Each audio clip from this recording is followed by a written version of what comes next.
ঠাকুর শ্রী রামকৃষ্ণ বলছেন, এক হাতে কর্ম করো আর আরেক হাতে ঈশ্বরকে ধরে থাকো। কর্ম শেষ হলেই দুই হাতে ঈশ্বরকে ধরবে। ঠাকুর উদাহরণ দিয়ে বলছেন, বড়লোকের বাড়ির ঝি চাকর কাজ করার সময় ভাবে সবই মনিবের কার্য, নিজের কিছুই নয়।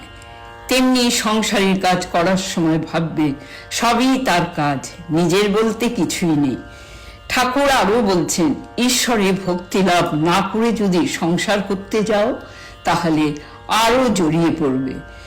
বিপদ, শোক, তাপ এসবে অধৈর্য হয়ে যাবে। আর যত বিষয় চিন্তা করবে ততই আসক্তি বাড়বে। বিবেক বৈরাগ্য লাভ করে সংসার করতে হয়। সংসার সমুদ্রে কাম, ক্রোধ আদি কুমির আছে।